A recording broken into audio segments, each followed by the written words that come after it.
You ready, Zara? We're up. I think so. Can you just check that we're live? G'day. Hello there. We're up and alive and active. Welcome again for our Q&A for Miko, Kendall Permaculture Farm with Tom and Zaya. Zaya's actually on the phone at the moment, so I'll have to cope without her full-on assistance. I've got a question today. If I open it properly, that might help. One question, and then we can have a chat. So, if anyone's watching there, jump on the chat on the YouTube channel and throw some questions at me. I'm just going to check that. I'm going to say hello. And yep, that's working. Great. So my chat is working. Hello there. Just say g'day, just so I know who's with us today, and we'll have a few questions. And a bit of a chat if we don't mind. As I said, I have one question from Adam, which is great to see a question from Adam. Obviously, he has, because he finished the course, but he's come up with a question in his practical of getting out there and doing some physical stuff. I'm just checking my battery. Yeah, that's fine. And yeah, he's got a question, so that's really cool that he's come back on. Adam, when he was doing the course, did some great questions. So he's on questions on day 7, which is the soils. I'm sure. Yeah. Just say hello there on the chat if you're there, just so we know who's there if we can, and that helps. And then we can maybe get some discussions going. Yeah, so we are past equinox now. So what's the date? The 30th. So past equinox. So in the southern hemisphere, we are now moving out of summer and heading. Well, obviously we're into autumn.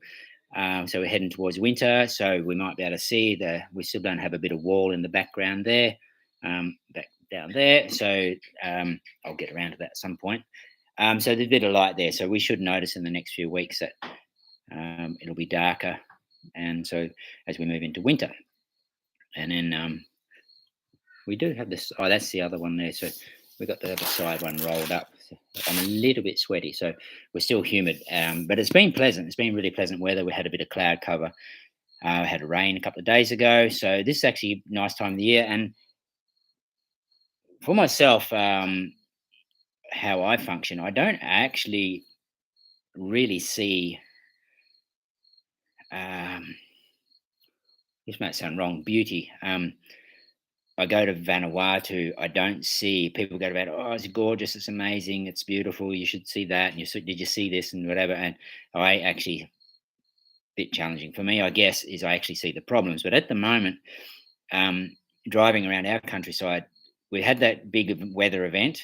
We've had some beautiful sunshiny days, pleasant weather, and the whole region is looking pretty. I'm going to use the word smick. It's looking nice, really, really nice. Obviously we had plenty of growth because we're having a wet season, and a little while ago it looked trash because we had too much rain. Can you have too much rain? I guess you can.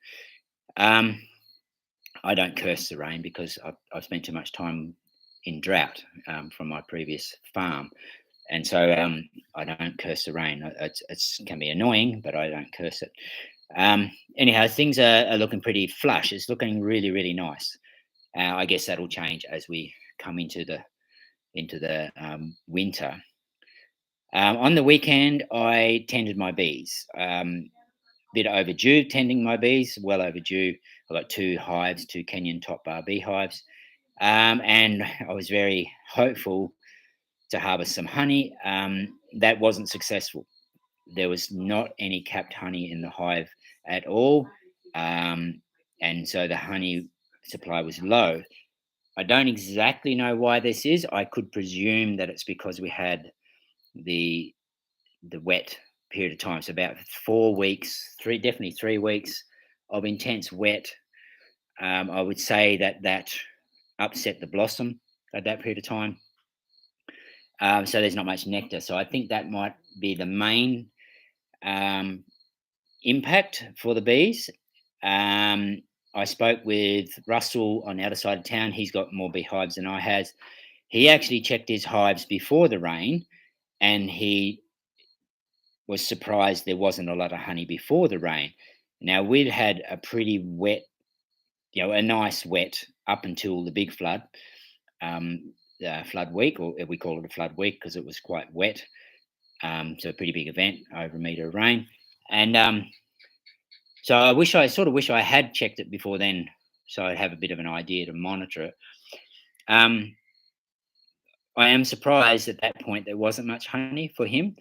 And in hindsight, I haven't been able to smell the honey, so that's probably an indicator that I haven't been able to smell the honey for quite a while. And in hindsight as well, I'm really glad that probably 2 months ago, when I first intended to check the hives and just had never had the opportunity to, maybe more than 2 months ago, I was considering looking at the hives, mainly to see what the queens were doing and hopefully get some honey. But I would have taken some honey if there was honey then, and it's probably good that I haven't. However, if I had taken some honey then, another thing that might have occurred is they've swarmed and I've missed it. I didn't notice that they've swarmed. Both hives might have swarmed. So that means the original queen gets up and leaves and takes a heap of bees with her. So that's dropped the carrying the workers, dropped the number of workers, and maybe that's why the whole hives have deteriorated. So maybe there was empty queen cells in the hives, both hives. So maybe they swarmed, and I didn't know. I missed that, seeing that happen, which means I missed an opportunity. However, I don't have another hive to capture those queens back. So it's okay. I've just missed out on some honey. Now I'm not in the honey from a commercial side of it. I still have 3.5 kilos, maybe 4 kilos left here from last season, so that's fine. It's okay. We'll get through. We don't use a lot of honey. Most of my honey I give away, so to family and friends. So they'll just have to wait. I can't give them any at this stage. So hopefully we get a period of blossom. I've noticed some plants starting to flower. So hopefully get a heap of blossom, the nectar flows before winter. Our winters aren't harsh, so we still have action through the winter. Yes, but I've been surprised. Honestly, I did expect to get a harvest of honey, even if it's just a couple of combs, a couple of kilos would have been nice. So I haven't obtained a yield, and yeah. So whether it was because I didn't harvest earlier, if I go back to what I was saying about the swarming, if I'd harvested earlier, they probably wouldn't have swarmed. The queens would have moved on because the hives were full of honey, and there was no room to lay more eggs because the bees keep putting nectar, honey into the cells, so she wouldn't have anywhere to lay the eggs. So she would say, "Okay, I'm out of here," and reduce the numbers in the hive, so then they can rebuild again. So it could have been my fault. What did I do? Because there wasn't much in there, I did see some hive beetle in one of the hives, so I removed empty comb. There was probably 2 combs out of each hive. I removed, maybe 3. I can't quite remember. Actually, I think it was 3 out of each one. Just so the bees don't have to maintain a space that's not being used. I put some empty bars in, so I'd remove those combs, put the bars back, so that they've got a job of building, so they keep the new wax supply going, get some new combs happening, so that I can continually move the comb. So I took out some older looking comb. I didn't take out fresh comb, and so that it keeps stimulating the wax production. I don't know if that's the right thing to do, but it's just my theory. So that was the main thing that happened for me this week. Now let's get into Adam's question. So I'll just go through that. I'm not sure if Adam's listening today. Adam's in Poland, so he's in a temperate climate, and he's asking a question about soil. So I would like to discuss one element of soil building. Whoops, I touched that and I shouldn't have. One element of soil building with you. I mean, I would like to discuss a lot more, but I'll go with this one now. I have an old pasture here, which I want to convert into food forest, an annual vegetable garden. as we are in cold temperate here, I intend to keep the balance between perennials and annuals. So he's going to do both. Last year, I decided to put the excess wild grasses into use and obtained a lot of hay. Then I read Ruth Stout's books as well as Fukuoka methods and decided to make experimental garden beds. Out of this hay, I made beds 30 to 40 centimeters high, 80 centimeters wide, and 5 meters long. And I left them for the winter. Now, the winter slowly goes away, and I start to see the advantages and incredible advantage of this hay in my climate. So that he's obviously monitoring to get his feedback of every action has a reaction, and do you want to continue this process because he's experimenting. Where am I up to? 1, it prevents frost from the soil. In the spring, like now, we still have like -5 to -10 degrees Celsius at night and up to 15 during the day. So high amplitude. So there's a variance in that. And the hay is warm on the outside, frosted in the middle, and the ground below it is nice and moist, about 4 degrees without frost. So that's great. Really good insulative qualities there, and obviously put enough on, which was 30 to 40 centimeters high initially, enough on to get that insulative layer. And interestingly, frosted on the inside, warm on the outside. That's really, really interesting.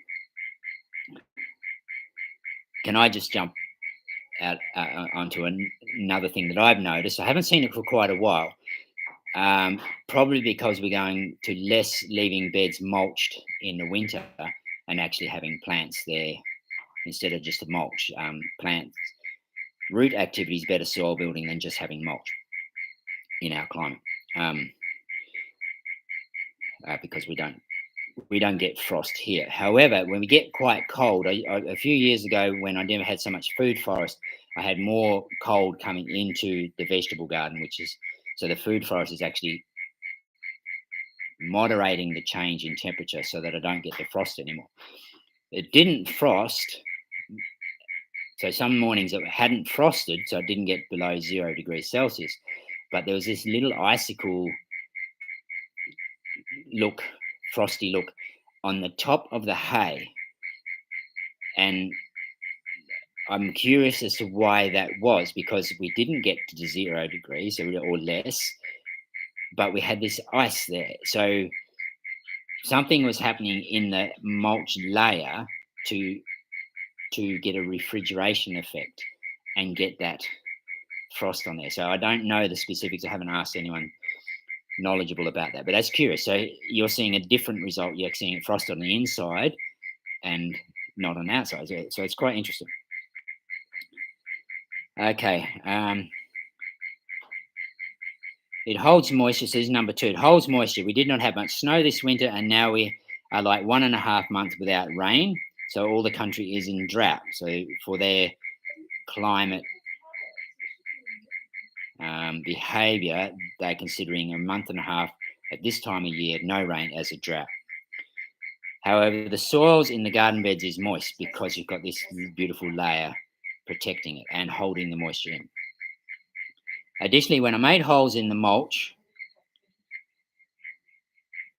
to the soil in order to seed first frost-resistant crops like spinach or pea, I did not cover these holes back with mulch, so just with a very thin layer of chopped hay in order not to mulch the crops and make sure the crops can actually come through. You don't want to cover them too much, with just a very thin layer of chopped hay. Now I see that the soil around the seeds is still moist, and the reason for it is that the moisture in the morning, so the dewy mornings, accumulates on the walls of the hole in the hay and pours down onto the seed. So it's actually harvesting the moisture to the seed. Perfect. Additionally, the ground does not freeze back because of this insulative layer, because it's warmed by the walls of hay, which warm up during the day. So the sunlight obviously got a south-facing aspect, or getting that winter sun, or late autumn to winter sun. Warmed by the walls of hay, which warm up during the day. But I have a question here. As incredible as this hay seems, I have one concern. The spoiled hay is starting to get some fungi activity. So it's in the decomposition phase, which is acceptable. We need it to decompose. We don't want it to just oxidize. We need it to decompose, and the fungi action is getting it to the plant food capacity rather than just sitting there oxidizing and being no use at all to plant and soil life. It's quite possible the spoiled hay started to get some fungi activity. It's quite impossible to separate the fungi spoiled hay from the rest of the bed, but I wonder whether these fungi will not impact the crops. What do I think? So, what does Tom think? I don't think it's a concern. So, this is saprophytic fungi. Um, I feel it should be fine. We have good fungi. A lot of people get paranoid about fungi, thinking it's going to be a disease issue. It should be a different species than what is actually going to affect the crops. I would think. I might be incorrect on that. So you just going to have to go through the process and do analysis on how the crops perform. It should be the incorrect species. I'll say that differently. It should be a positive species, not a negative species.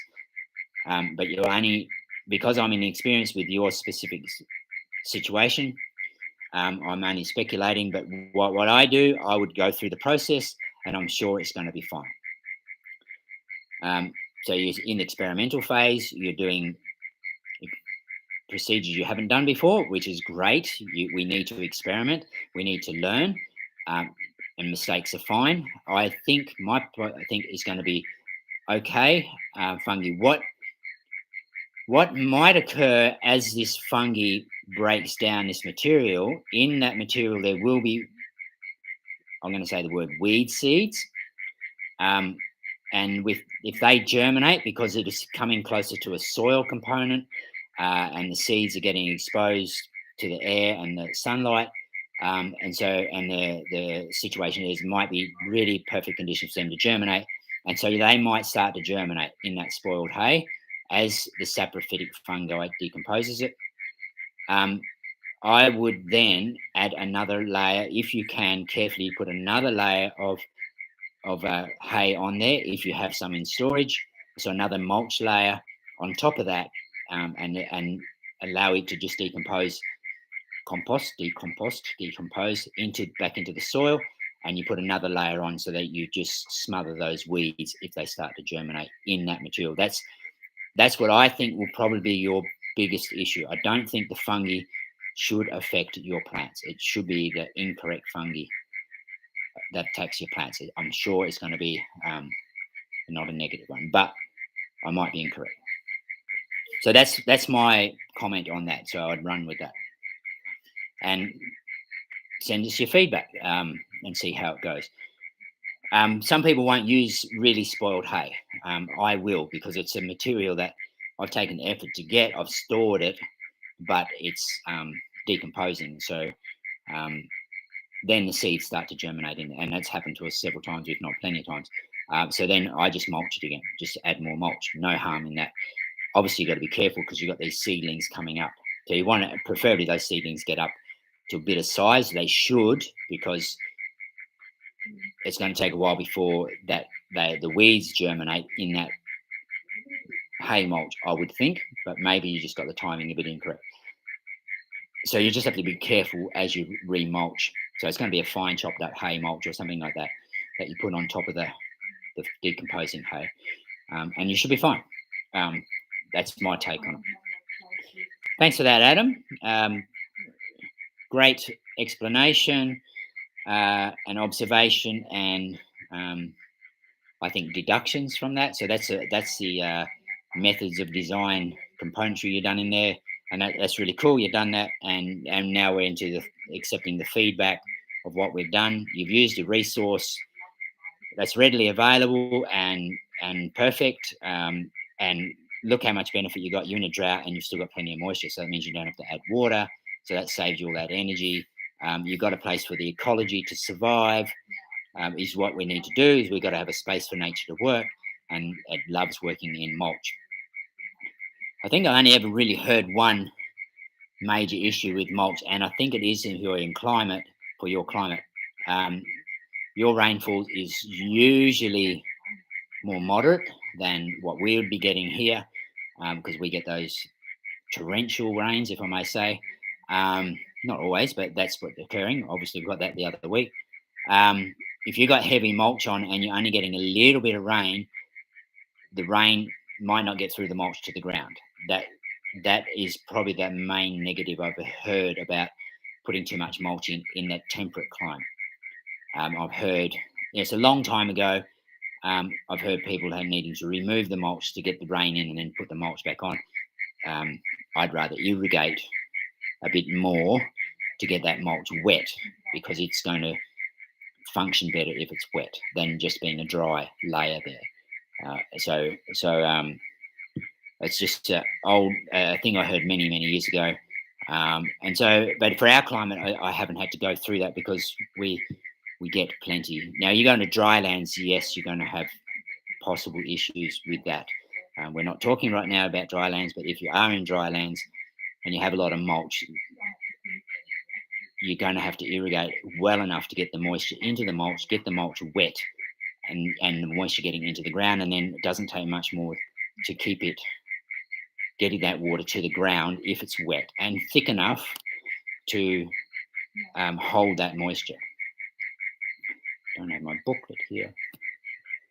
Sorry, Garden Weed, I've forgotten your name. Also, some folks in cold climate don't like much mulch because of the slugs and snails. Okay. We had slug issues here in our first few years. We don't have slug issues here anymore. So,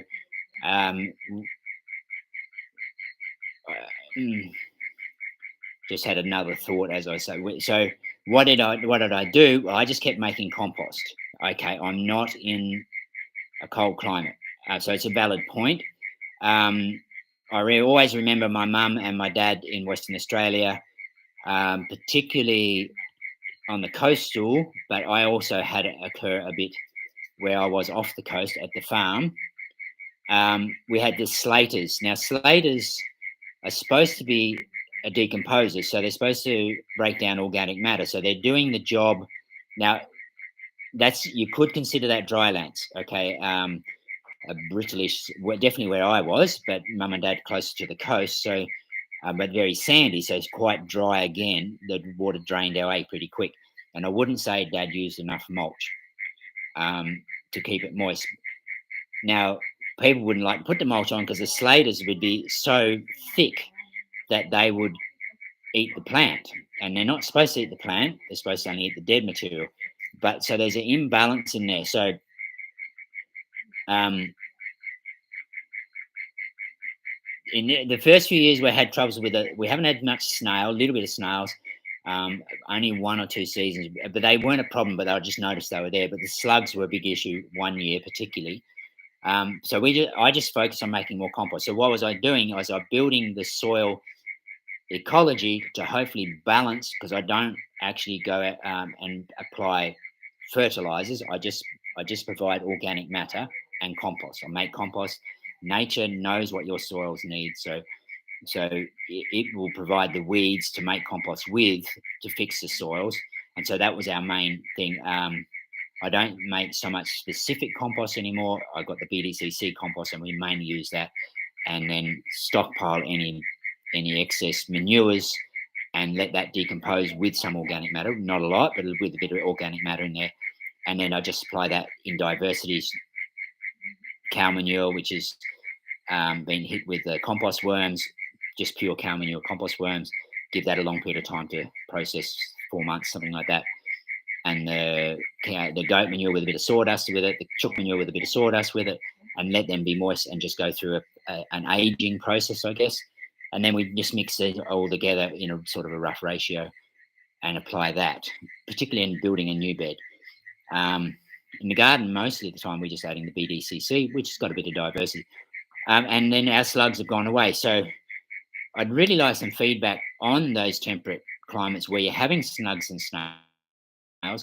Now, I love the policy that the regenerative farmers are using is they say to themselves, focus on what you want, don't focus on what you don't want.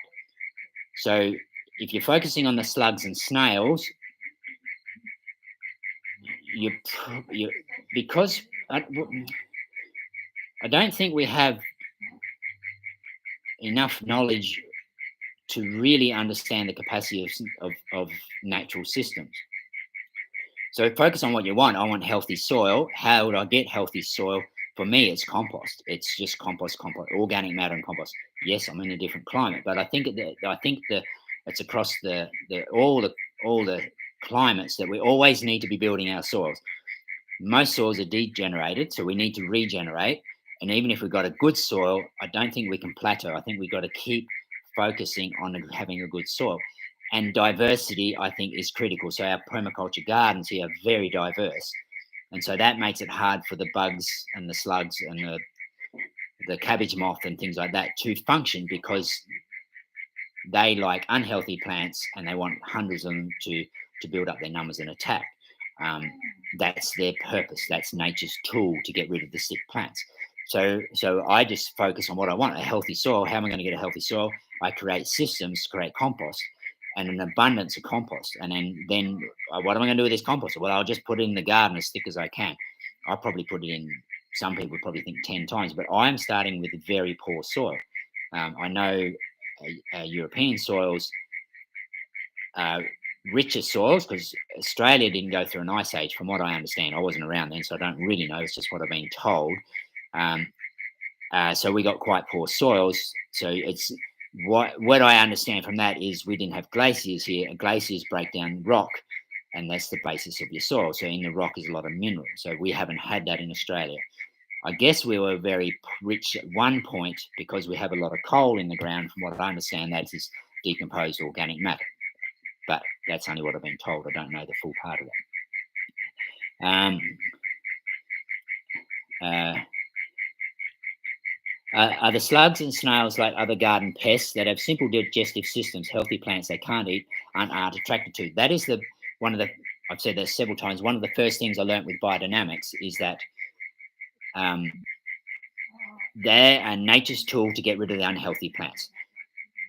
Nature's tool to get rid of unhealthy animals is your predators. The predators don't eat the healthy animals. They eat the weak ones at the back of the mob or on the edge of they're left behind, or the unhealthy ones. They don't necessarily target the healthy ones, because the healthy ones are frigging hard work. So they get one that are a bit lame or a bit old, or they just eat. They just need to have the meat. That's all they're really there. So their predators target the weaker ones. And the young are usually in multitudes and more vulnerable, so they'll go for the younger ones, and haven't learned the intelligence. So that is improving the genetics of the herd.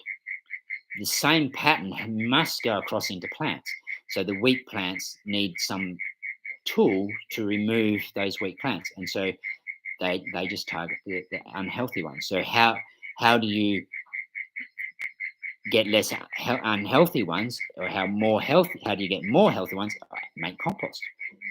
And so focus on design a compost system, which is what we've done here. We've designed several compost systems, and we're using the animals to do that, mostly the animals to do that. We have a lot of biomass right now.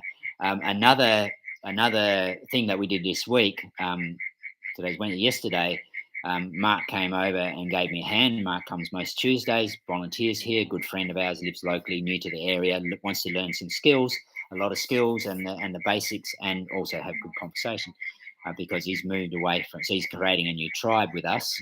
So he has people that he can relate to, because he just wants to get out of that societal craziness. And we went into the Syntropics and did some chop and drop, which is way overdue. It's not called chop and drop in Syntropic. It's called reset. It's not a correct reset, but I just got so much biomass because I haven't been maintaining it. And the main biomass is bananas. The bananas gone ballistic. And man, the amount of biomass is so what you do with the bananas, you don't let the bananas go to fruit. You just want to create biomass. So we're just cutting them down, splitting the trunks, and cutting lengths about 150 mil up to 200 mil, and laying them across along the path, so they're perpendicular to the path. So you're walking on the trunks, and just laying with the paths. And we got more trunk than path. We got an abundance of biomass, which is fantastic. So we're just cycling that in, and so other material I have as well is I think I need to move towards a bigger chipper. Um, I think where the property has evolved in the biomass production in the harder woods that I need a bigger chipper. The little chippers is we're wearing it out, and that's not ideal. That's not sustainable. It's not sustainable anyway because it's a machine. But I don't want to have to replace that little one many times. If I get a bigger one, it's designed to do more biomass, more volume, so hopefully it'll last longer. It's obviously going to be bigger and stronger and probably more expensive, but I'll be looking for a second-hand one. Yeah, so at some point, I think that would be ideal to get a decent chipper, which will create other problems, place to store it and things like that. But I think it's going to be an essential tool for the property. That's my other. Well, I'm in the subtropics here. The tropics is all about turnover of biomass. So you go to the Fiji, any guy coming out of the village heading into the gardens or the property, first thing he does picks up a machete, because you just that's what all you do is you swing in a machete just to. They don't not aware that they're accelerating the carbon cycle, and the carbon cycle is very fast in that climate. The material breaks down really quick. It's softer material. But they just know you just have to swing a machete, and so I need to swing a machete in this climate here. My material is a little bit tougher, but it's I swing a machete, and so I can either swing a machete, use a chainsaw and a bigger chipper, whichever way, and get that material on the ground and get it decomposing, and allow the saprophytic fungi to get into it and decompose it as quick as we can. Cool. Great, good topic here. This is really, really good. Thanks for the comment there. I'd really like to go back to the comment on the slugs and snails, because I was confused in Western Australia. So that's your warm temperate climate, and the slaters. The slaters were a big issue. So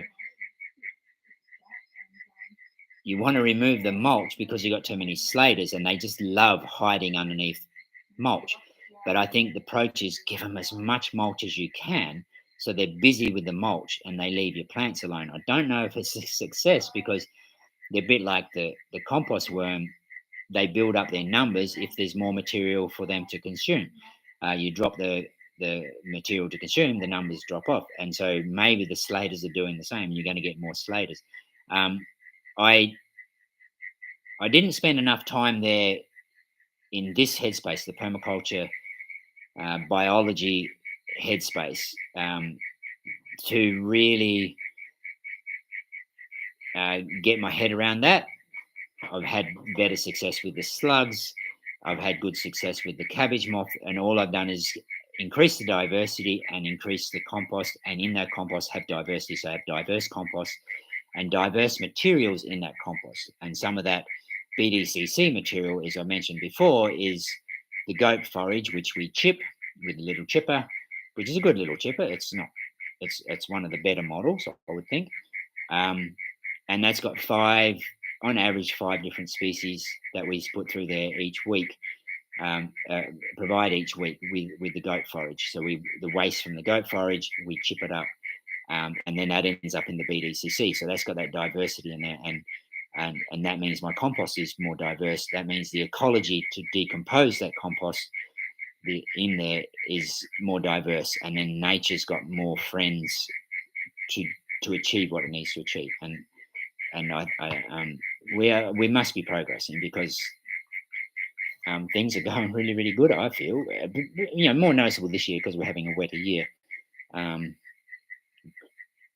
But at the moment, I can't keep up. And so why can't I keep up? Because we did a lot of planting of support species.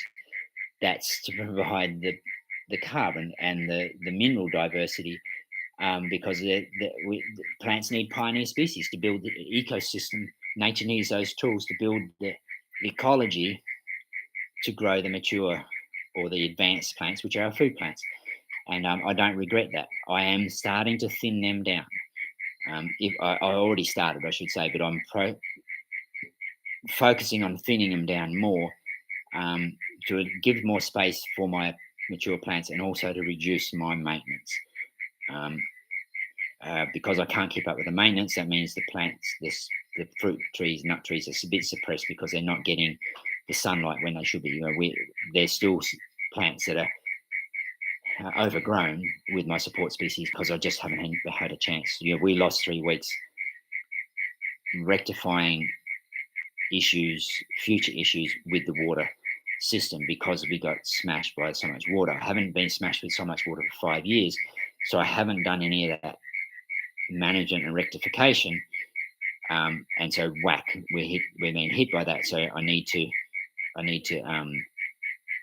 to focus on that. I know I'm behind on the chop and drop, but it's okay. The plants are there. Most of them are going to stay alive. They're just going to be not as fast growing because they haven't accelerated because they're overgrown with the support species. The support species are supporting them, still building the ecosystem. So it's okay. And I'm not actually focused on production. I'm focused on creating a fertile space that holds plenty of moisture and fertility. And the critical word there is hold it. I want to hang on to that material. And what I experienced with this big rain event is I lost a lot of organic matter. So I don't want that to happen again, because I'm focusing on holding the organic matter, and there's building the soil. I didn't have much erosion. I just lost a lot of organic matter because everything spilled over. Why I didn't get much erosion? Because the design was good, not quite adequate, but good. It couldn't handle the full flow, and then the organic matter's just taken off and headed off the property, which is frustrating. But okay, we got plenty more. I've still got plenty standing. I'm just going to cut it, drop it, get it down, and recycle it again. On that saprophytic thing, I've done a bit of opening up the top for more cattle grazing, on the edge of the forest, just to get in harmony with the contours. And I do need to get a couple more swales, which will be my edge swales from the forest to the grazing. I haven't quite got them in place yet. Frustratingly, I would like to. And when I've done that, I've just piled up the trees. I haven't burnt them. I've just piled the trees up. They're a softwood species, a rainforesty type material, and a weed species, which is the camphor laurel. It's just very softwood, and they haven't decomposed as much as I would like over the last 2-3 years. This year, hopefully, the saprophytic fungus is going to get in amongst it because it's quite wet, which didn't happen the last couple of years. So that's great, because I've got these big piles. And what happens when you have big piles in the field? The weeds get in there, the woody weeds, because they want to turn it back to forest, and the cows can't impact that because it's got logs and stuff in the way. And so I have these woody weeds, and that's annoying. So I've got to keep knocking back the lantana and stuff like that. But that's okay. It's all it's all fertility. It's all biomass. It's all diversity. So yeah, that's cool. Great. So I'm embarrassed. Garden of Whedon. What's his name? He told us the name. I've forgotten. I haven't got my notebook here. I want to say Steve, but I don't want to say the wrong name. Yeah, thank you. I've got my notebook somewhere else. Yeah. Okay, thanks for that. Hopefully it's Steve. And cool, excellent. Yes, he did. Yeah, something like that. Yeah. Okay. Now, Desire, did you want me to add anything in?